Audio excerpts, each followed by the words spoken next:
ತಿಂಗಳು 19ನೇ ತಾರೀಕು ಡೇ ಲೈಟಲ್ಲೇ ಒಬ್ಬ ಕೇರಳ ಮೂಲದ ವ್ಯಾಪಾರಿ ರೇಣುಕಾ ಲಾಡ್ಜಿಂದ ಹೊರಗಡೆ ಬಂದಂಥ ಸಂದರ್ಭದಲ್ಲಿ ಅಯೋಧ್ಯ ಹೋಟೆಲ್ ಅಂದರೆ ಓಲ್ಡ್ ಬಸ್ ಸ್ಟ್ಯಾಂಡ್ ಏನಿದೆ ಅದರ ಎದುರಿಗೆ ಒಂದು ಎರ್ಟಿಗಾ ಕಾರಲ್ಲಿ ಬಂದಂಥ ಕೆಲ 3-4 ಅಪರಿಚಿತ ವ್ಯಕ್ತಿಗಳು ನಾವು ಇ.ಡಿ ಅಫಿಷಿಯಲ್ಸ್ ಇದ್ದೀವಿ ಅಂತ ಹೇಳಿಬಿಟ್ಟು ಒಂದು ID ಕಾರ್ಡನ್ನು ತೋರಿಸಿ ಆ ವ್ಯಕ್ತಿನ ಗಾಡೀಲಿ ಕುಂಡ್ರಿಸ್ಕೊಂಡು ನಂತರ ಮುಂದುವರೆದು ಬೆಳಗಾಂ ರೂಟಲ್ಲಿ ಇಳಿಸೋಗಿದ್ದಂಥ ಒಂದು ಘಟನೆ ನಡೆದಿತ್ತು. ಮತ್ತು ಅವನ ಹತ್ರ ಇದ್ದಂತಹ ಸುಮಾರು ಫಿರ್ಯಾದು ಹೇಳೋದ್ರ ಪ್ರಕಾರ ಅಂದರೆ ಕಂಪ್ಲೇಂಟ್ ವರ್ಷನ್ ಪ್ರಕಾರ ಸುಮಾರು 3 kg ಗೋಲ್ಡ್ ಇತ್ತು ಅಂತ ಹೇಳಿದರು. ಈ ಒಂದು ಇಂಪರ್ಸನೇಷನ್ನು, ಚೀಟಿಂಗು ಮತ್ತು ಈ ಥರ ಚಿನ್ನವನ್ನು ದೋಚುವಂಥ ಕೆಲಸ ಆಗಿತ್ತು. ಅದರ ಹಿನ್ನೆಲೆಯಲ್ಲಿ ನಮ್ಮ ಸಿಟಿ ಪೊಲೀಸಿಂದ 3-4 ತಂಡಗಳನ್ನು ಮಾಡಿ ನಾವು ಫಾಲೋಅಪ್ ಮಾಡಿದಂಥ ಸಂದರ್ಭದಲ್ಲಿ ಮಹಾರಾಷ್ಟ್ರ ಮೂಲದ ಒಂದು ತಂಡ, ಒಂದು ಗ್ಯಾಂಗ್ ಈ ಒಂದು ಕೃತ್ಯವನ್ನು ಮಾಡಿರುವಂಥದ್ದು ತಿಳಿದು ಬಂತು. ಅದರ ಹಿನ್ನೆಲೆಯಲ್ಲಿ ಒಟ್ಟು 4 ಜನರನ್ನು, ಅಂಕುಶ್, ಚಂದ್ರಶೇಖರ್, ಜಿಗ್ನೇಶ್ ಮತ್ತು ವಿಲಾಸ್ ಅನ್ನೋ ಒಟ್ಟು 4 ಜನ ಅಫೆಂಡರ್ಸನ್ನು ನಾವು ವಶಕ್ಕೆ ತೊಗೊಂಡಿದ್ದೀವಿ. ಈಗ ಈ ಆರೋಪಿಗಳೇನಿದ್ದಾರೆ ಇವರು ಉತ್ತರ ಪ್ರದೇಶದ ಗೋರಖ್ಪುರಲ್ಲಿ ಸಿಕ್ಕಿದ್ದಾರೆ. ಯಾಕಂದರೆ ಇವರು ಅಫೆನ್ಸ್ ಆದ ತಕ್ಷಣ ಒಂದು TT ಗಾಡಿಯನ್ನು ಮಾಡಿಕೊಂಡು ತಮ್ಮ ಕೆಲ ಕುಟುಂಬ ಸದಸ್ಯರು, ಹೆಣ್ಮಕ್ಳು, ಮಕ್ಕಳನ್ನೆಲ್ಲ ಕರ್ಕೊಂಡು ಉತ್ತರ ಭಾರತದ ವಿವಿಧ ಟೂರಿಸ್ಟ್ ಪ್ಲೇಸಸ್ಗಳನ್ನ ನೋಡಿಕೊಂಡು ಕಂಟಿನ್ಯೂಸ್ ಮೂವಲ್ಲಿದ್ದರು. ಸೊ ಆಗ ಒಟ್ಟು 4 ಜನರು ಇವ್ರು ಯಾರಿದ್ದಾರೆ ಇವ್ರನ್ನ ವಶಕ್ಕೆ ತೊಗೊಳ್ಳಲಾಗಿದೆ. ಇವ್ರ ಹತ್ರ ಸುಮಾರು 6,65,000 ಬೆಲೆ ಬಾಳೋ ಒಟ್ಟು ಚಿನ್ನ ಮತ್ತು ಸ್ವಲ್ಪ ಹಣ ಮತ್ತು ಸುಮಾರು 7 ಮೊಬೈಲ್ ಫೋನ್ಸ್ ವಶಕ್ಕೆ ತೊಗೊಂಡಿದ್ದಾರೆ. ಮತ್ತಲ್ಲಿ ಇವ್ರನ್ನ ಉತ್ತರ ಪ್ರದೇಶದ ಗೋರಖ್ಪುರ್ ಅರೆಸ್ಟ್ ಮಾಡಿದಾಗ ಅಲ್ಲೇ ನ್ಯಾಯಾಲಯದ ಮುಂದೆ ಹಾಜರು ಮಾಡಿ ಟ್ರಾನ್ಸಿಟ್ ವಾರೆಂಟ್ ತೊಗೊಂಡ್ಬಿಟ್ಟು ಇಲ್ಲಿ ನಮ್ಮಲ್ಲಿ ತಂದು ಪ್ರೊಡ್ಯೂಸ್ ಮಾಡಿದ್ದಾರೆ. ಮತ್ತು ಸುಮಾರು 10 ದಿನಗಳ ಕಾಲ ಪೊಲೀಸ್ ಕಸ್ಟಡಿಗೆ ಕೇಳಿದ್ದಾರೆ ನಮ್ಮ ಅಧಿಕಾರಿಗಳು. ಇದು ಒಂದು ವ್ಯವಸ್ಥಿತವಾದ ಗ್ಯಾಂಗು. ಈ ಹಿಂದೆ ಮಹಾರಾಷ್ಟ್ರ ಮೂಲದ ಇದೇ ಥರ ಕೆಲವು ವ್ಯಕ್ತಿಗಳು ಆಂಧ್ರ ಪ್ರದೇಶಲ್ಲಿ ಒಂದು ಅಫೆನ್ಸ್ ಮಾಡಿದಂಥ ಸಂದರ್ಭದಲ್ಲಿ ಆಂಧ್ರ ಪ್ರದೇಶ ಜೈಲಲ್ಲಿ ಒಬ್ರಿಗೊಬ್ರು ಕನೆಕ್ಟ್ ಆಗಿ ನಂತರದಲ್ಲಿ ಅವರು ಈ ರೀತಿ ಕೃತ್ಯಗಳನ್ನ ಮಾಡಿರುವಂಥದ್ದು ಕಂಡು ಬಂದಿದೆ. ಮತ್ತು ಇವ್ರದ್ದು ಫಿಂಗರ್ ಪ್ರಿಂಟು ಮತ್ತು ಬೇರೆ ಬೇರೆ ಅವೈಲೇಬಲ್ ಡೀಟೇಲ್ಸ್ ತೊಗೊಂಬಿಟ್ಟು ಇವ್ರ ಮೇಲೆ ಇನ್ಯಾವುದಾದ್ರು ಪ್ರಕರಣ ದಾಖಲಾಗಿದೆಯಾ ಪರಿಶೀಲನೆ ಮಾಡ್ತೀವಿ. ಇನ್ನು ಈ ಪ್ರಕರಣದ ಪ್ರಮುಖ ಆರೋಪಿಗಳೇನಿದ್ದಾರೆ ಅವರೆಲ್ಲ ಯಾರ ಒಂದು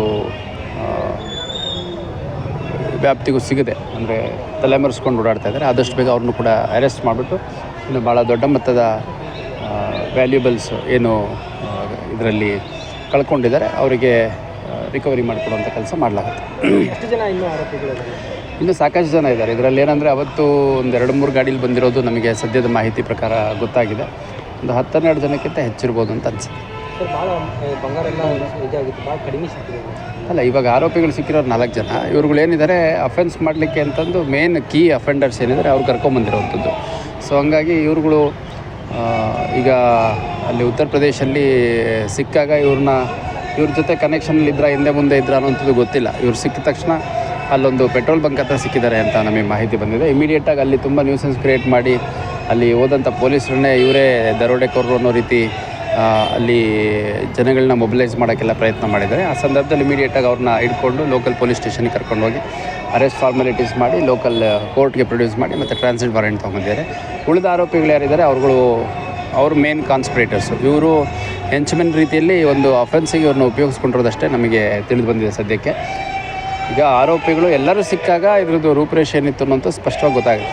ಆಭರಣಗಳನ್ನ ಡಿವೈಡ್ ಮಾಡ್ಕೊಳೋದಂದರೆ ಇವರಿಗೆ ಒಂದು ಇವಾಗೇನು ಕೊಟ್ಟಿದ್ದಾರೆ ಅದ್ರ ಜೊತೆ ಇನ್ನೂ 1-2 ಜ್ಯುವೆಲರಿ ಕೊಟ್ಟಿದ್ರಂತೆ. ಅದನ್ನು ಮಾರ್ಗ ಮಧ್ಯದಲ್ಲಿ ಅವರು ಡಿಸ್ಪೋಸ್ ಮಾಡಿ ಎಷ್ಟು ಹಣ ಬರುತ್ತೆ ಆ ಹಣನ ಖರ್ಚಿಗೆ ಉಪಯೋಗಿಸ್ಕೊಂಡಿದ್ದಾರೆ.